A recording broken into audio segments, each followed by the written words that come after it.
So to kick off our coverage of Black Clover here on Plot Armor, we have chapter 266 of the manga giving us even more preparation towards the climax of this arc. To start, we have Wizard King Julius communicating with Gaja of the Heart Kingdom in regards to a calculated joint assault on the Spade Kingdom. Right now, everyone is mostly training up for what is surely going to be a harrowing series of battles, and for Gaja and those around him like Noelle and such, we of course know that they'll be training alongside the elves, so power-ups are inevitable. Noelle is actually my favorite character in the series, so it's something that I am especially looking forward to. With the Queen of the Heart Kingdom having been taken prior, there's a lot on the line for them, and plenty of reason for them to reach even further levels of power. And the same may be said for Charlotte when it comes to Captain Yami. Now, her inclusion here doesn't exactly feel like the most necessary thing, but considering she ranks so high in the popularity polls this time around, actually taking the number 3 spot, which is just such an unprecedented rise, I'm not surprised that she's getting a little extra spotlight here and there as a result. From there, we head over to the Black Bulls, who are at this point meeting with their vice captain for the very first time, who then briefs them on the general situation and proceedings to come. Meanwhile, they're all just bewildered and begin to question his sudden presence, as of course, I'm sure many of us questioned at some point following his first appearance, as the Bulls have certainly faced some considerable threats in his absence. In response, Nacht expresses his hatred towards the Black Bulls, further stating that being a vice captain grants him certain privileges and conveniences, but that doesn't change the fact that the Black Bulls are a detestable lot of scoundrels, and as far as he's concerned, that's not something that can so easily be absolved. Then going on to further berate them further as individuals, effectively labeling them as a group of misfits and losers, nothing that we haven't already seen before. And even when Gray speaks up in their defense, Nacht doesn't let up in the slightest, only digging further, that in his eyes, they're all trash. But if they insist on saving Yami, they should do their best to become stronger within the 2-day time frame, which is so damn small that it is just crazy. Following that, we have Nacht with Asta as he explains a bit of his magical capabilities, stating that with his shadow magic, he's capable of moving himself and that which he touches from shadow to shadow, which is such an amazing utility. They then arrive in some abandoned noble's house, which isn't exactly specified or anything, but we do have a tattered portrait to look at here. Presumably, this may have been Nacht's childhood home, I don't know. We really don't know yet, at least I don't.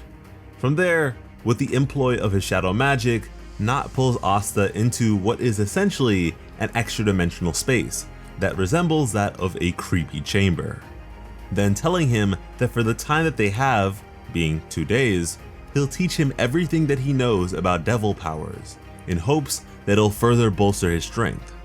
Which, once again, 2 days is a ridiculously short span of time, but then again, this is a shonen battle series, so it's kinda cool. Nacht further goes on to elaborate that Asta is not properly utilizing the demonic power within himself, and is instead just latching onto whatever leaks out.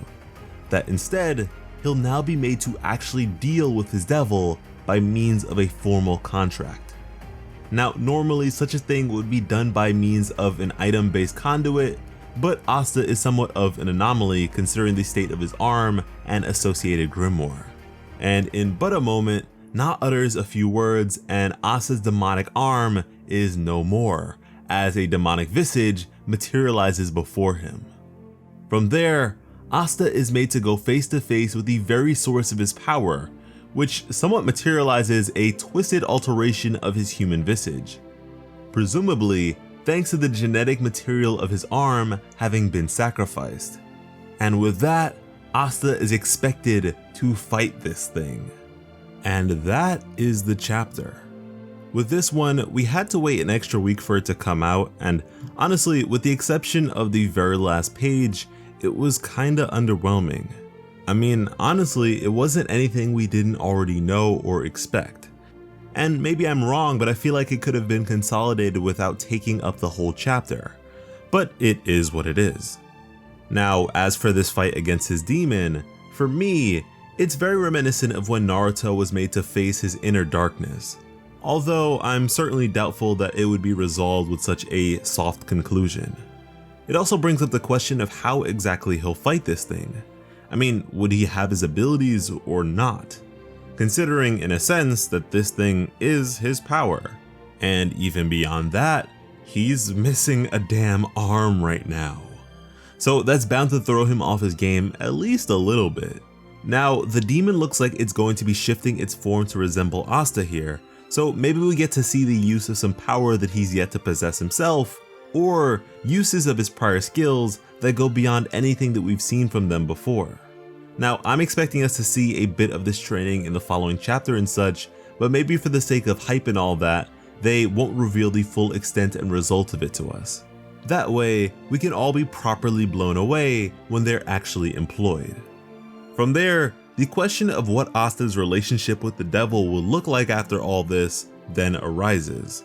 I mean, Nacht looks to be pretty buddy-buddy with his demon, so will this be the equivalent of like a QB chakra mode for Asta or not? We'll just have to wait and see. And seeing as how Asta's relationship with the devil is inherently different from others, how will that play a role in all this as well? So many questions are to be had from this little shot that made this otherwise bland chapter pretty damn valuable.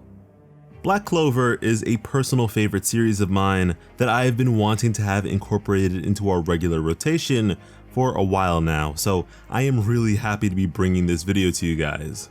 A lot of you have been asking for it, so hopefully you appreciate the discussion. If you guys want to see more Black Clover content on the channel and enjoyed our coverage with this one, let us know in the comments, because the support really does go a long way. This is actually some pretty exciting stuff, and I cannot wait to see more from it all. I am an absolute sucker for training arcs and the furtherance of one's powers and capabilities. But honestly, I'm kind of just itching to get into the meat of this arc, and so hopefully you are too and plan on subscribing if you haven't already, because we certainly intend to cover it all and more on the channel, because now, when it comes to bringing you some of the best Black Clover content on the platform, Plot Armor has you covered. As always, I am Slice of Otaku. Thank you all so much for watching and have an awesome day. I love you.